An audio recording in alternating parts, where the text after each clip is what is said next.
Good evening, ladies and gentlemen. Today is Wednesday, February the 20th, 2008. Welcome to a regularly scheduled board meeting. Christina is going to lead us in the evocation. Valdez. Heavenly Father, we praise you and we thank you for being here with us today. And we ask that you send your Holy Spirit to open our hearts and our minds. Guide the decisions that will be made here today, that they are for the betterment of our port and our community. Holy Father, we also ask you to please grant the special request of our hearts and bless everyone that is present. In the name of Jesus we pray. Amen. Amen. Silva, would you lead us in the Pledge of Allegiance, sir? Allegiance to the flag of the United States of America and to the republic for which it stands, one nation, under God, indivisible, with liberty and justice for all. This pledge. I pledge allegiance to thee, Texas, one state, under God, one and indivisible. Yes, we're learning it finally. Ms. Emard, next. Item number 2 is the public audience, and this item is for those people wishing to speak on an agenda item, and I think we have none at this time. I did sign in.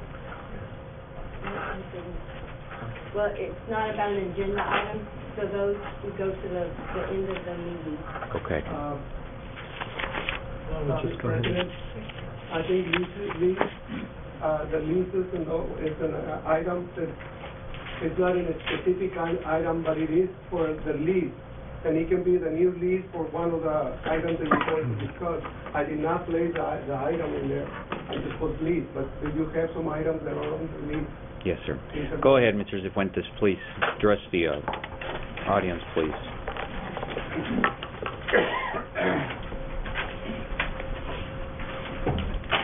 First, I want to thank you for allowing me this time. And I wrote, good afternoon, President of the Board of Commissioners, Board Director, ladies and gentlemen, my name is Francisco Cifuentes. I'm a resident and a taxpayer of the Port of Brownsville, of the Brownsville Navigation District, and most important, I'm a lessee at this port.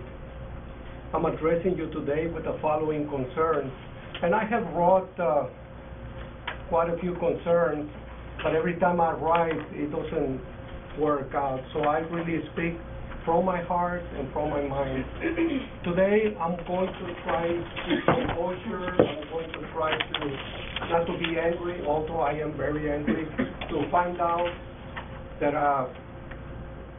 you, the port officials, have decided to increase the rental fees without notification to the community and to the lessees of the Port of Brownsville. What a travesty. And how much? Almost 40 and 45%, not even private corporations, private companies, or apartments, or nobody has gone up so much. You know the recession is coming, you know that we're in hard times, and you decide to go up 40 and 45% on the leases. What a travesty. And one of the worst things is that I never saw an agenda item that you, the commissioners, approved this increase. You have changed things so much, and I don't know who's doing it and why you're doing it, that you do not want to let the people participate in these matters that concern all of the citizens of this county, of this port, and the lessees themselves. Were they made part of this? No, somebody else coming, you hire somebody, he comes over, says, increase the rent by so much, and why won't you ask, why this percent, why so much? Why all of a sudden you decide from 3,000 to 4,000, from 2,000 to 3,000? Who does that? I mean, what company, what individual is going to go up so much percent? Please reverse this decision. It's going to affect a lot of people. We are not in the best of position today. You're going to lose a lot of people here at the Port of Brownsville. It's incredible. I told you about the rent, about the insurances also that we need to pay. You presented yourselves as volunteers for the 3 cars and many ports, super ports in the U.S. They're not in this program. No, you presented the port as volunteers in this program without regard that we will have to spend money to get the tweet car $100 and some, that we have to pay the interest to this port to fix our streets. And you say, what's $3 here, what's $3 there? It amounts to thousands and thousands of dollars that we must pay. Most of the carriers, the few that I represent, are hurting real bad. And please, I'm going to be coming back in 3 years or 3.5 years to replace, to renew my contract, and you're going to say, oh no, it's not today, it's going to be $3,000 and some dollars. And I don't know how much it's going to be by then, because I don't know who's doing this, how they're going to do it. It is wrong. You must oversee this policy. You must make sure that you don't increase it by so many thousand %, 50% or whatever. It is wrong, and it should become before commissioners meeting. And you're supposed to approve these rental fees, not anybody else. Thank you very much. Thank you, Mr. Cifuentes. Next item, Ms. Seymour. Item number 3, receive court director's report. I've just got a couple of items. One item is one just to follow up on an alert that I sent out Friday. You all received not good news. We have been issued a draft restriction on vessels due to shoaling to 35 feet. What that essentially represents is that it affects our business. This is not new to the port. I mean, my understanding, this has happened. This would be the third consecutive year that we have a problem. The problem that's occurred to date is that we're looking to divert at least 3 vessels that we know are on the books, and possibly more in the future. I will tell you that the Corps of Engineers, by virtue of the fact that we did get some money in the 2008 fiscal year budget, that are working to expedite the maintenance dredge that was planned for this year. But even with that, I don't think that we can expect to see any work out there any sooner than 30 to 45 days. So the problem that we've got with the shoaling, it's in the same area of the port that it's proposed in and that has occurred in the past, and this is a real problem. I mean, I think we've got to figure out a way to address this more on a long-term basis, and not be just in a situation where we either under emergency appropriation or barely get enough money to go in there and remove the hump, and not buying us any kind of time over a 2 or 3 year period to put us on schedule to maintain the authorized depth that we need to maintain to grow our business. So we are working with the Corps. The Corps is attempting to accelerate the maintenance dredge, but even with that, that's not going to help us for the 3 or 4 vessels that we've identified to date that we're going to lose. I will tell you that we will be working to keep that business, so that means that we're going to have to make concessions to help offset those additional costs, and hopefully we can continue to maintain that business, but this is an ongoing problem. It has been clearly communicated to the Corps. We've been in contact with our congressional representative. They're fully aware of it, and we've got a trip to Washington planned shortly, and this will be certainly a topic of that discussion. And I just want to let you know that we're doing what we can to address it as quickly as possible. And at this point, the Corps has certainly responded by doing what it can to try to accelerate our anticipated maintenance dredge, even to the extent where there may not be an opportunity to work with the island on taking that spoil material and putting it on their beach. But we can't wait, so we're not going to look at waiting one more day than we have to. So this is serious, and we're going to try to move as quickly as we can. Unless you have any questions, the only other part of my report was I was going to turn it over to Mr. Randy DeLay, our representative in Austin as well as in Washington, and have him make a brief report on some of the activities that we're pursuing as it relates not only to this item, but certainly others in the future. Randy, before you go, what can we do about doing some,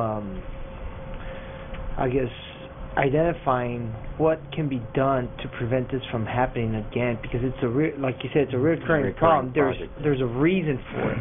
Well, there's two things with that. One is that we're going back and looking at part of the deepening and widening study had a component in it to figure out why this is occurring and why it occurs with the frequency it does occur.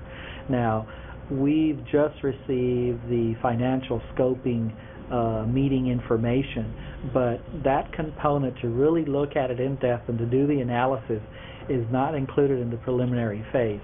If we're going to move on to the next phase to begin to look at the feasibility of widening and deepening, I think what we need to do is impress upon the Corps that this needs to be a priority, and to essentially look at why it is reoccurring at the rate that it's reoccurring at. Why is that doing it?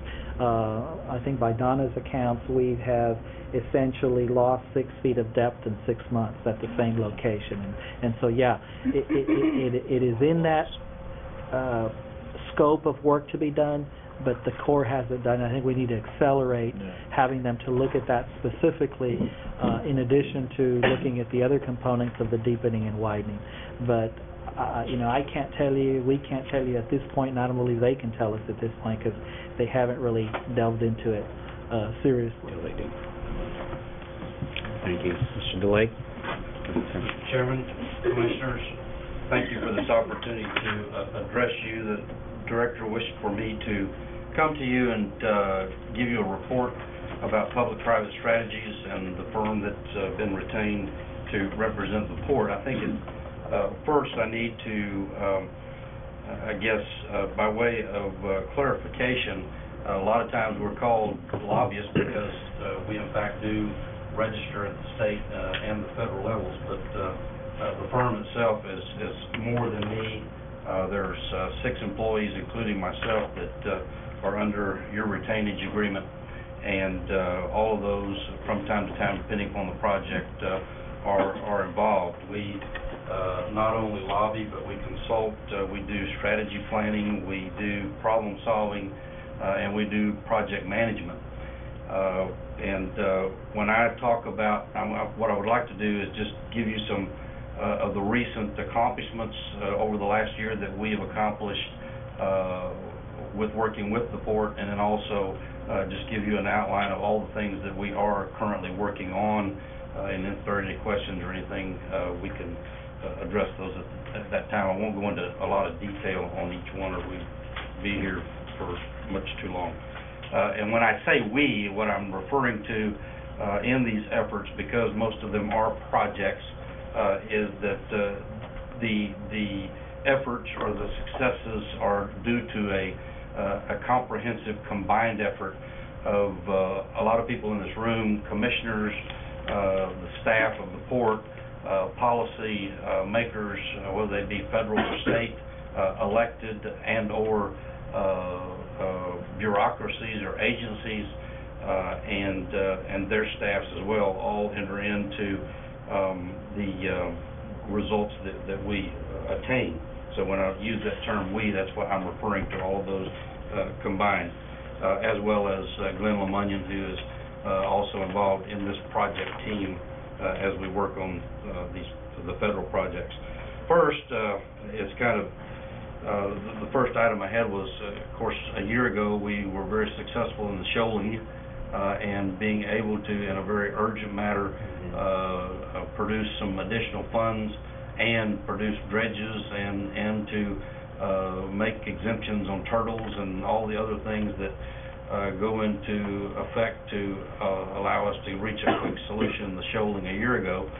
But here we are back again with the same problem. Not to say that we didn't recognize then that we needed some overall funding and some other things to address, which we are addressing, but as you appropriately brought up, there needs to be some additional things looked at to see how we can identify and to resolve what the issue is.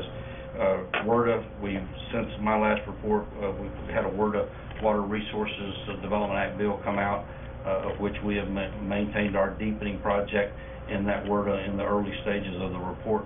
And we've done that even though the WRDA had very few new projects involved, which ours continues to be classified as a new project. The 08 appropriations As you know, we were successful and when everyone else was cut, or a lot of Texas ports were cut, to maintain the House budget, even though the Senate had zeroed us out. But in the conference, we were able to maintain that. Of course, the ending of the Bahia Grande, even though the actual project itself, we continue to work on the language and the mitigation in preparation for our deepening. That's another matter that I'll address here in a moment. The overweight corridor continues to be a state project that we work on specifically. We're involved with it in the beginning. To date, there's been approximately 330,000 permits issued, which revenue is about $10 million total. 8.5 of that million has gone to TxDOT, so they love us very much. But half of that we've been able to use on some local transportation projects, and of course $1.5 million of that is actually the port's money. But more important than all of that is the amount of tonnage that's allowed to happen that otherwise would be long gone. Somewhere in the neighborhood of, my figures, 8 million tons of freight that special permit has allowed us to do. And if you didn't know, that's the only one of those type permits in the state of Texas. That's the only one that's I think ever been issued for this type of purpose, and continues to be maintained. And we continue to fight off others that keep trying to either one ride along with us and or terminate that for whatever reasons it may be. Some advancement, even though in the last month or two that's kind of been set back, the East Loop and Farm to Market 511, and I'll address more of that later. And then infrastructure improvements, 69, which is 77. There's been a lot of improvements. A lot of people ask, well, when is I-69 coming? We have been seeing the fruits and benefits of the I-69 campaign on a lot of at-grade crossings that have been improved on 77 all the way up to the interchange at 83 that we've been involved in today. And then, of course, the continuation of the negotiations and our relationship with Union Pacific. Our firm stays very involved in dealing with the port lead and the maintenance and the cost of that, windows of operations, and continue to meet with high-level people with Union Pacific, and, of course, the railroad relocation. Our top priorities where we currently exist, federal, are, of course, the appropriations for 2009. We're in the middle of that process and trying to maintain and increase the $3 million and beyond that we've been fortunate to receive over the last several years for the O&M budget, and even trying to ramp that higher. Specifically because there might be a stimulus, a second stimulus package that's coming forward. We tried to get it in the first one as far as infrastructure. Our types of infrastructure needs would fit very well with the stimulus package that the President and the Congress is trying to do, and unfortunately in this first tranche they backed up and didn't put infrastructure at all, with an agreement, not so much the President being involved in an agreement, but the Senate and the House hoping that we would have a stimulus number 2, which would be the infrastructure, and we continue to work that so that we can get a large appropriation that would not only address the back operations and maintenance that are due to the fact that they skipped us years ago, but also to address the overall shoaling problem that has reoccurred. Even though we got a TLU transportation reauthorization just 2 years ago, that expires October 2009. That was actually supposed to have been done 4 years ago. Those are done on 6-year cycles. So we're already just 2 years away or less from the next reauthorization, and everything from rethinking the entire way we fund roads, whether it be increased gas tax or tolling or public-private ventures. We've got to be involved in that bill, and corridors and all those kind of things that affect us here at the port, as well as truck lanes, looking at the 511. Another Water Resources Development Act bill, we're working on the beach renourishment and the shore protection projects. Of course, the deepening is always ongoing. We're involved in the feasibility scoping, and we've got continuing issues of how the formula is to be determined, and what freight going to Mexico or not is to be included in that, as well as the it's raised its ugly head again, even though we've been fortunate to get federal legislation that would allow us a special exception to have a restoration project like Bahia Grande, and then have the mitigation, which could amount to $10 million or more. That's being questioned now, so we have to continue to stay on top of that. And needless to say, as you just heard, as of Friday, we've got the shoaling issue, which probably has moved to the front of this list, and we will be we're already engaged in that, and starting Tuesday, Wednesday, Thursday, I believe, some from the commission. We've got meetings set up and already working the Corps and legislature to address those critical issues of that shoaling effect. We continue to have other things that aren't priorities, but we deal with them, and that's things such as the liquid highway, which is the intercoastal, and trying to divert traffic from highways to using the intercoastal canal, and the state of Texas is in fact involved in looking at some of that now. Also the strategic highway network, and we stay involved in the Gulf Coast Strategic Highway System, which is the military, and trying to bring the military here to use the Port of Brownsville. On the Texas front, we've got continuing forward a statewide port plan, and trying to, in this next session, we're preparing to try to get funded the port access account, which was established last session. We've got a possibility of some $100 million plus that was previously given to the state of Virginia for a truck lane project that now looks like that truck lane project is not going to happen in Virginia.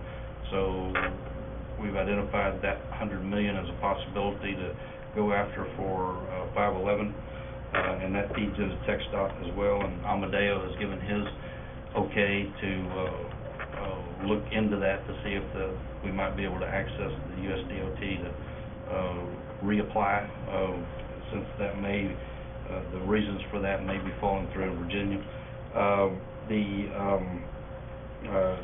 TxDOT issues and I-69 corridor and the RMA and all of those things are really hot and heavy. The TxDOT and especially in the interim charges that are now for the next session, and there's probably not a week goes by that there's not 2 or 3 or 4 hearings that we're having to monitor and or attend, dealing with TxDOT issues, which deal with the bigger scope of TxDOT, but all of that bigger scope affects us here, and we have to stay involved in that and look for our opportunities to where we might be able to do things like get them for the first time to involve themselves in funding for ports.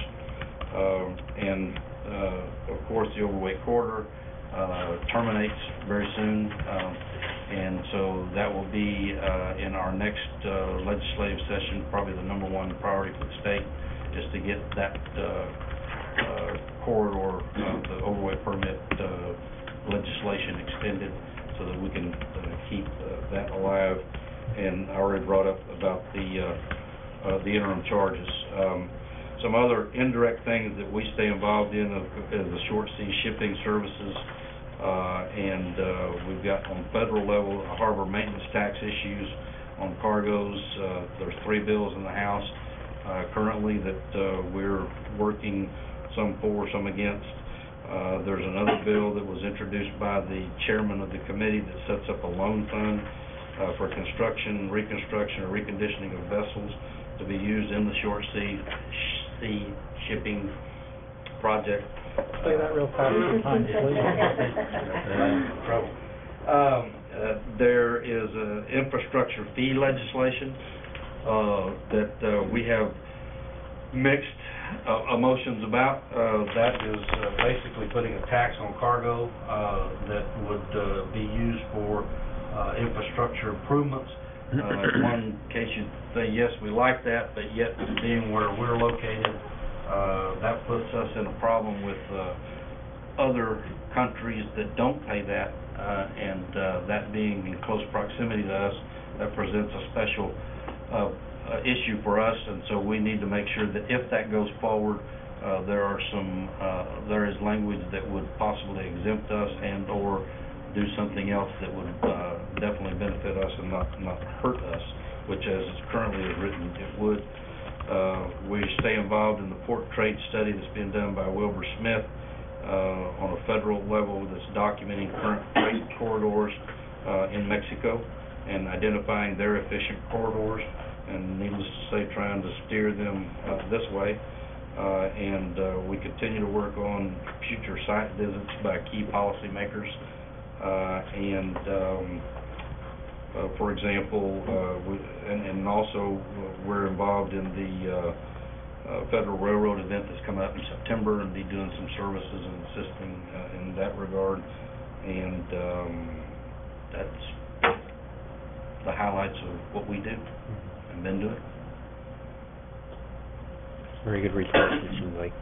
Thank you. I'd just like to add that the last time when we were in Washington, D.C., Mr. DeLay and Glenn LeMunyon were instrumental in assisting us on the shoaling problems that we had, and it was because of their expertise and the way they handled the meetings and provided easy access for us to just go in one day and meet not only the different senators and congressmen, but at the end of the day we were able to not only get that problem taken care of, but monies as well, and we thank you for those efforts. Thank you. And that's what a lot of times, for example, when a lot of people don't understand what the duties and responsibilities of a consultant might be, and when it's very much when you call someone a lobbyist, what does that mean and what do they do? Just like when someone says they're an attorney, what does that mean and what do they do? It's a broad field. And it's a lot of the consulting effort and the strategy planning that brings all of that together that you talked about, so that you can do that in 1 or 2 days. But there's weeks and months and even years of things that go into actually putting that 2 days together that makes it work. Nurturing. Thank you, Mr. DeLay. Any questions, gentlemen? Concludes my report, Mr. Chairman. Mr. Chairman. Yes, sir. Yes, sir. Commissioner Zavaleta's got an engagement. He's going to be leaving us. Excuse me, gentlemen, sir. Next item is... Item number 4, consider an action on the following consent agenda items. A, approval of the minutes of the regular board meeting of February 6, 2008. B, approval to authorize payments over $25,000.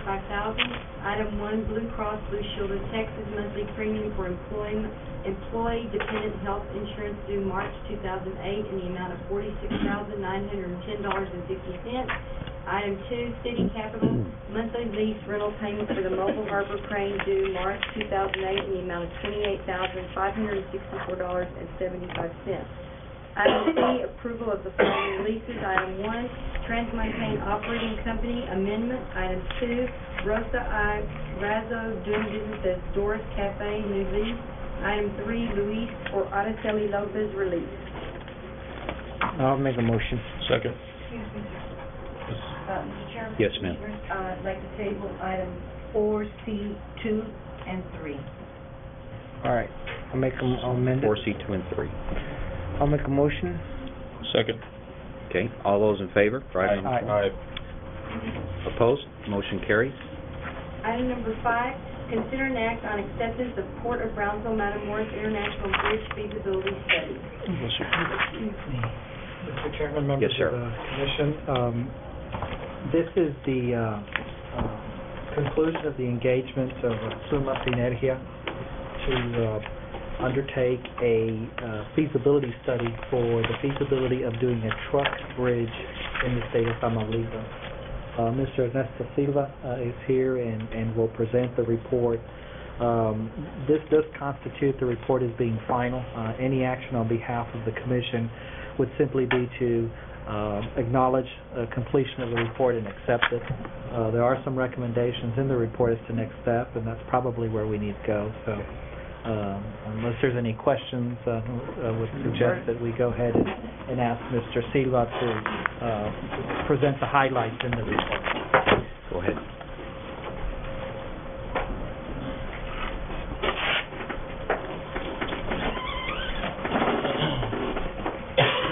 Sorry.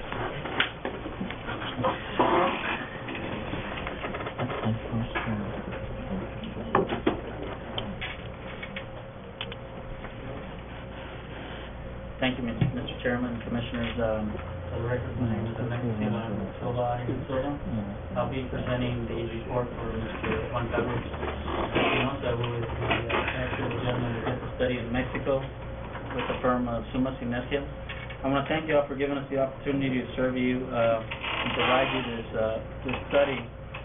Before I start, I want to make clear that the study that was undertaken was only for a truck bridge. It did not include the rail component, and also that it was only for the portion in Mexico.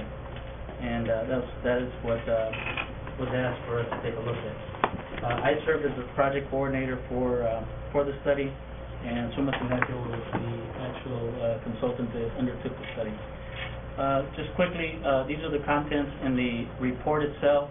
I have an abbreviated presentation, only for the sake of time. I abbreviated and instead of 30-some slides long, so as you can imagine, if we were to present the entire study, we would be here quite a long time.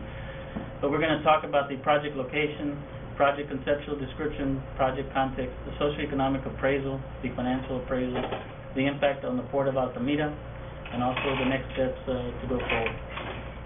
The project location, as you can see, the project is located at the Port of Brownsville. That's over on the northeast of Brownsville and also northeast of Matamoros. From this particular slide, you can see that the port of Los Tomates and the Gateway Port, the proposed West Rail Port, and also the Los Indios Port of Entry. This is the existing infrastructure and also the proposed, which is the West Rail and the Port of Brownsville. The project, we were asked to take a look at commercial trucks only for this particular project because it would be a commercial bridge. So we took a look at the capacity for commercial and non-commercial. However, our focus was primarily on the commercial traffic. The idea was to see if an additional crossing would increase the capacity for crossing in Matamoros, also alleviate the wait times at Los Tomates Bridge and the overall system in the Brownsville-Matamoros area.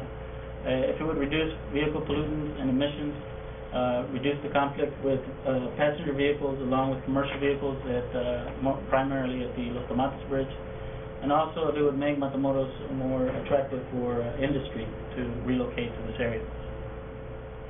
The project context, according to the Social Security, we have jobs that are affiliated directly for maquiladoras in Matamoros. There's about 100,000 employees at the end of December 2006. However, Matamoros is third behind Reynosa, who has 182,000 direct jobs, Tampico, which has 125,000. Also, 50% of the employment is related to the maquila industry, which is about approximately 52,000 jobs. But there has been a slowdown from 2001 to 2003, and the annual growth rate for that period was about 5%. When you compare it to Laredo, which has an average annual growth rate of 11.6 and 3.6 for 11.6 for Reynosa and 3.6 for Laredo. In Matamoros, the employment has been stable at about 55,000 during the same period. Here you can see it on a graph. It gives you a better picture of what we're talking about. You can see the 11.6% growth rate, average growth rate, and 5% and 3.6% for the Nuevo Laredo area. Also, at the same time, you have the number of maquilas that have been located or have located, I should say, in Nuevo Laredo, Reynosa, and Matamoros. Around 1999, the Reynosa area actually surpassed the Matamoros area, which had more maquiladora industries prior to 1999. The annual average daily traffic for the bridges that we looked at, if you can see here, the Los Tomates has 679. That is for 52 weeks, 5.5 days. We don't do 7 days only because they're not open 7 days for truck traffic, and when you average it out, it comes out to 5.5. Compared to the FAR Reynosa, which does 1,480, and Laredo 3, which does 3,770 average trucks per day. Now, the current operations at Los Tomates Bridge, originally it was located outside the urbanized area, out towards the northeast or southeast of Brownsville, northeast of Matamoros. But over the years, as you can see, the urbanized area has grown all around the port, and at the same time, the inspection fines for the truck drivers in Mexico have continued to increase to about $1 million a year, and also they pay about $1.2 million a year in overweight permits. We wanted to look at the capacity of the Tomates Bridge and whether there were any restrictions on what was causing the congestion in that particular port. We took a look at we analyzed the access roads, the toll plazas, the international bridge itself, the actual structure, and also the number of inspection stations that is provided by the Customs and Border Protection. I'm not going to talk about the first 2 points because that's dealing with automobiles. I'll just tell you they do about $2 million a year, a little bit over $2 million with 4 primary inspection stations. For trucks, the capacity for Los Tomates with 4 primary inspection lanes operating 10 hours a day, 5.5 days a week at 52 weeks. It has a capacity of 183,000 trucks to be inspected.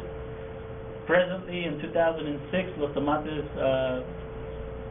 surpassed the 183,000 capacity that we estimate, and they had 194,306 trucks, which is 106% above its capacity. Above capacity, I should say. Here are some slides with some photos that shows you the trucks and vehicles with the Century Lane not being utilized efficiently. There's two slides there that shows you how inefficient the Century Lane is being used. At the same time, you see the congestion with the trucks and autos being commingled. However, if you're coming from Mexico towards the bridge of Los Tomates, the one on the far right bottom, you get further away from the bridge. As you come closer, as you move up to the left top, you can see how the congestion starts to affect the approach road going into the port. If there was a project where, if there was a project that was constructed for a bridge at the port of Brownsville, we did some actual surveys with the truck drivers and met with the maquila industry, and we asked how much of that traffic would actually be diverted to the port bridge versus Los Tomates. And what we found was that northbound to the port of Brownsville, you have about 264 trucks, which is about 39% of the traffic. To the airport, the Brownsville airport, you have 52 trucks, which is about 8%, for a total of 316 trucks that would be diverted. Southbound, leaving the port of Brownsville, you have about 247 trucks that could utilize the bridge versus going to Los Tomates. You also had 29 leaving the airport that would be able to use the port bridge. Combined, 47% of the northbound trucks, which would be about 15% of the revenue that are being generated by Los Tomates bridge right now. The socioeconomic appraisal of the project. Overall, you have a base year of 674 trucks with a 4% annual growth rate. That's what we use as the base year. The cost of the project, and I'm only talking about half of the bridge on the Mexican side and the port facilities on the Mexican side, we're looking at about 290 million pesos, which, if you want to convert it, use 10, it's about $29 million. That would be the investment. It would include the bridge itself, the port of entry, the access road, and an at-grade interchange on the roadway that goes to Playa Baghdad. The job creation from a bridge being built at the Port of Brownsville will generate direct jobs in year 2010, 40, 2015, 40, 2020, 80, and year 2025, 80. Maquila jobs, however, you wouldn't see any real increase in 2010. By 2015, we estimate there would be approximately 3,900 jobs or 13 new plants in the area. By 2020, 7,500 jobs or 25 plants, and by 2025, we estimate 9,900 or 33 plants. The commerce and service indirect jobs are those jobs for fuel stations, hotels, restaurants. As you can see, in 2015, there would be approximately 1,000 jobs, 2020, 2,000 jobs, and 2025, 2,700 jobs. So you can see how a new a new bridge at the Port of Brownsville would actually start creating jobs immediately. The financial appraisal, which is done a little bit different in Mexico than they do in the U.S., and I'll get into that in a minute. We took into consideration the former slide that showed how much traffic would be directed to the Port of Brownsville, and as you can see, you have single unit trucks, 5 and 6 axles, and 7 axles. And from that, we derived how much revenues would be generated from those trucks being diverted to the Port of Brownsville Bridge. One of the main points here is that the amount of revenues that would be generated northbound, which is the Mexican side of the project, which is what we were asked to look at, is only about $979 million. That would not be sufficient to pay for the debt service and operation of the bridge. Therefore, the amount of trucks that would be crossing at this particular bridge would not be able to sustain the facility unless there was additional growth, additional traffic, or there was revenues coming in from another source. This is a traditional financing plan that would be used in Mexico, and the reason I show this, it shows the $29 million pesos. In Mexico, when they undertake these projects, they do concessions, and the concessionaire likes to get about 2.5% return, 2.3% return on his investment. But the law only requires for them to have 30 to 35-year concessions. Therefore, they have to undertake their financing in 15 years. So it makes it very difficult to generate enough revenues initially to pay the debt service and the operations unless you have revenues coming from other sources. The financial results that we came up with, of course, if it was private investment 100%, it would not be a feasible project, would not be profitable for the investor. If there was 13 million pesos that were invested either by the state or the federal government for part of the project, with the investor only investing the remaining balance, 16 million, then it became a project that would probably be feasible in Mexico. And another scenario implied that if the Port of Brownsville, the Mexican side, whether it's state or the federal government, paid for some of the facilities on the Mexican side, that it would become feasible also. What would be the impact on the Port of Altamira? This was one of the major points that we were asked to look at by the government of Tamaulipas and the federal government in Mexico. They wanted to make sure that a bridge at the Port of Brownsville would not have a negative impact on the Port of Altamira. What we found is, of course, that the railway is the natural way of moving cargo out of the Port of Altamira. Also, that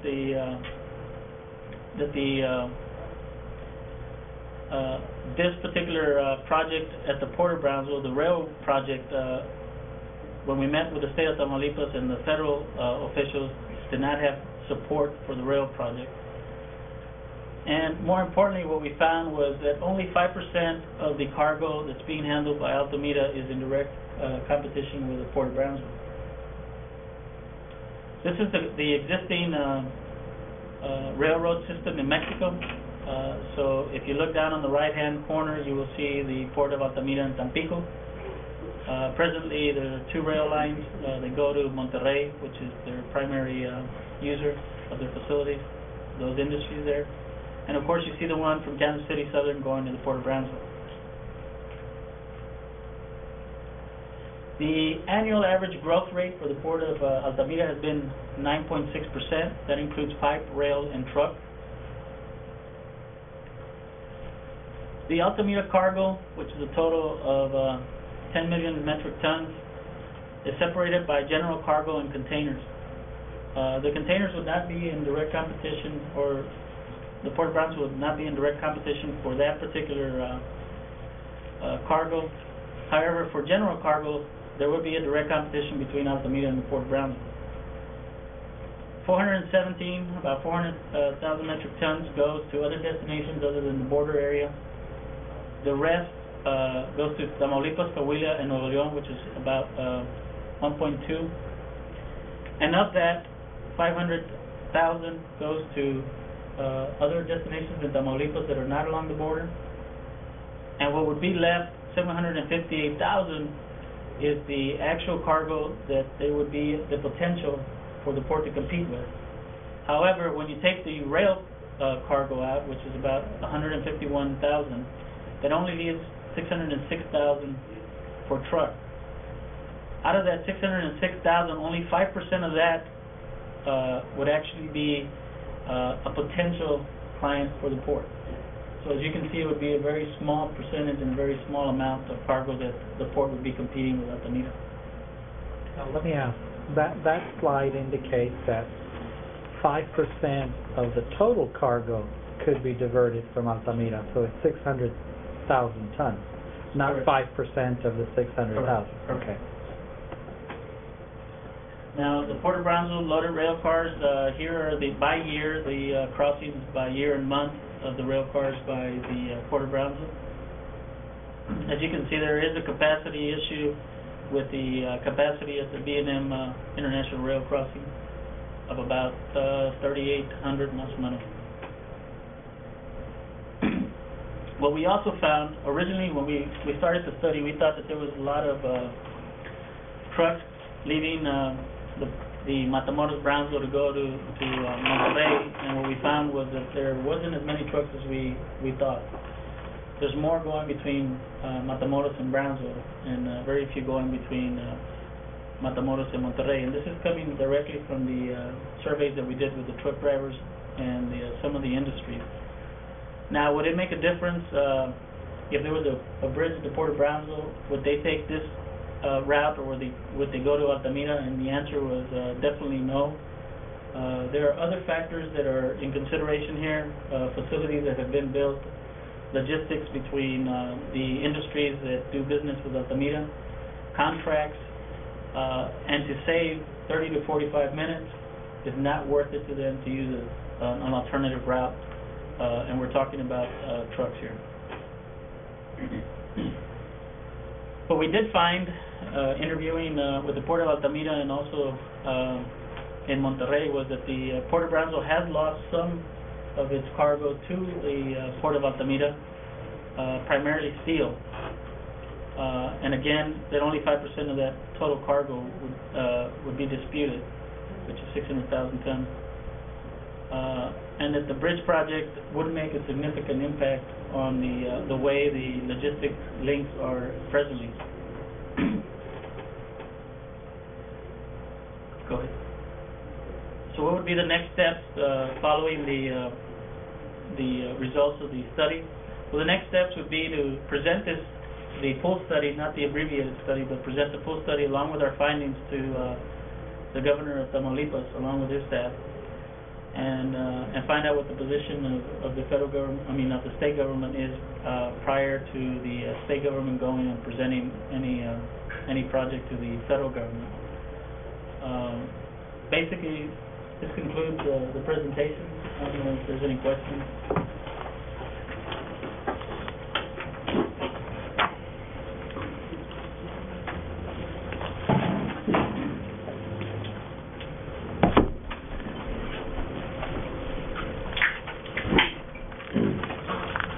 Hold on.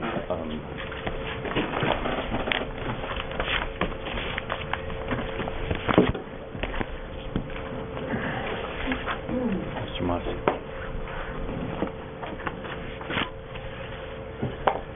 Any questions or concerns, gentlemen?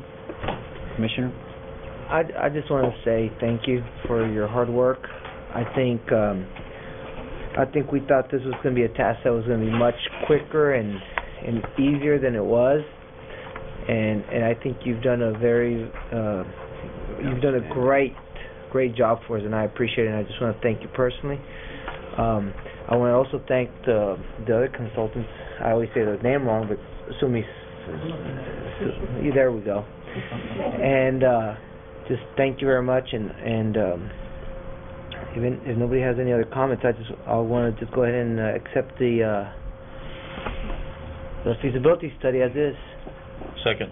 Okay. I'd just like to add that, over the course of the past year and a half, you've been working not only on this, but other projects that are port-related, Mr. Silva, and I wanted to make sure that recognize the Bridge Committee has played a major role in collaborating and working with you, but most importantly, Commissioner Cristiano is the one that's been working with you directly on this project, and you've taken it to the next step, and hopefully it looks like, now we're just ready to hopefully meet with the governor, and that will be our next step, right? So, thank you, Commissioner. Thank you. Okay, that being said, Second. all those in favor? Aye. Opposed? Motion carries. Thank you, Mr. Silva. Thank you. Item number 6, consider an act to stevedore a freight handler's license application for renewal submitted by Gulfstream Marine. This license should have been renewed in December, and we got it to them. We got it to them. We got their accounts cleared, and their application is in. They paid their fees, and we're presented it to you. So Okay. Second. All those in favor? Aye. Opposed? Motion carries for item number 6. Item number 7, consider an act on an order and notice of a navigation and canal commissioners election to be held on May 10, 2008 for the purpose of electing 3 navigation and canal commissioners. This is the official document that orders the election. It sets out all of the polling places and early voting. So people are ready to go and get time to get their ballots in the mail. And this is as we work together as the entities. We're having the election again. Just waiting for the So moved. Second. All those in favor? Aye. Opposed? Motion carries for item number 7. Item number 8, consider an act to approve secretary certificate and signature cards for a new savings account, BND 19 Operating Reserve Fund. This is something that Mr. Cobrainer had asked us to start doing, was to actually have a real reserve account. So we are asking you to sign the documents to open this account. And as soon as that's done, we'll be moving in our first installment to this account. So moved. Second. All those in favor? Aye. Opposed? Motion carries for item number 8. Item number 9, consider an act to review the investment policy and investment strategy to add a new bank account, BND 19 Operating Reserve. Annually, we need to do a renewal and review of the investment policy. However, at this time, I'm asking you just to add this one account to the listing of the investment policy. So moved. Second. All those in favor? Aye. Opposed? Motion carries for item number 9. Item number 10, consider an act to approve list of proposed write-offs of uncollectible accounts. We normally do this, and we don't normally get around to it this soon in the year, ahead of time. We have a very short list of some very small accounts that we just want to review. The total is $3,897, and it's 4 accounts that we're estimating that you authorize write-off. There are 4 accounts, Ms. There are Duke? 4 accounts, 4 customers. Second. keep in mind, those are 4 accounts you're recommending for write-off. You have a whole list of accounts that are still delinquent. We're not proposing to write off, and I think any opportunity to try to collect them, we should. That list is obviously much longer, and some of those, perhaps the longer it goes, the harder they will be to collect, because you do have accounts that go back to fiscal year 2000, and you see them enumerated by fiscal year. But the write-offs that you officially take off the books are those presented in there. I mean, you can see on the list of, let's just say, delinquent that perhaps in the future could be candidates for write-off, and you see what those are. And all of these have been written off. Oh, those have been? That's just kind of recap what we've Oh, done. okay. Okay. I would comment a lot of these on the list, we have a long list, because we let our lessees go a lot longer. We have a lot of our steamship agencies that we didn't have like before, so we didn't really know who these were. We got stuck on a lot of deals that we're not going to get stuck on anymore. I will rephrase my comments by saying that some of these, even though they've been written off, that don't mean that they can't be acted upon or collected. Okay. And just so there's no misunderstanding, this does not release the person. Right. All it does is it takes your book off your books as an asset. Yeah. If they were to come back, for instance, one day want to do business with the port, you would have the right to say, well, you need to pay your account. Yeah. Like right here on page 29 on the backup, I see two accounts come to me, and one is obviously the Real Enterprises, which is for $43,000, and then the other one is our famous ex-port commissioner, which is Dan Zana. Like, those two are his accounts, correct? One was a lease account that he had, the other one was a personal account that he had, rather some charges with that. Because we see him frequently here. Do we ever try to collect from Dan Zana here, or I mean, what is our process? What is for somebody like that frequents the port, writes about the port, even wrote, and the newspaper actually accepted his written statement that he was the best commissioner at the Port of Brownsville ever, and he owes $50,000 to the Port of Brownsville. What is our policy from collecting from someone like that? What are our remedies? Good luck. Yes, I'm asking you. I'm sorry. Well, you always have the right to either refer to a collection agency or file suit, but I think your accounts are handled on a case-by-case basis. And I would suggest we not talk about any individual account. Yeah. But yes, decisions are made on a case-by-case basis. You have file suit on accounts. I believe some have been turned over to collection agencies. The ones that are written off is where the staff has come to the conclusion there's no chance of collecting it. Okay. So staff recommends that we Support right? I'll make a motion. Second. All those in favor? Aye. Opposed? Motion carried. Item number 11, consider an act on a multiple project agreement for professional services with HDR Shiner Mosley for projects at the Port of Brownsville. Mr. Chairman, members of the Commission, we have a professional services agreement with Shiner Mosley, or HDR Shiner Mosley. They have a long relationship with the port. This particular agreement relates to 2 projects. Both of them are related to the Keppel Landfill's proposed sinkhole. One of them is the Army Corps of Engineers permit to get the necessary approvals to undertake the project, and that is what is identified as task order number 1. And I authorized that one because it was in my limits to do and proceed, and of course I've kept the board appraised of what we are doing. However, there's a component, a second task order that has to do with our responsibility for the dredge disposal site.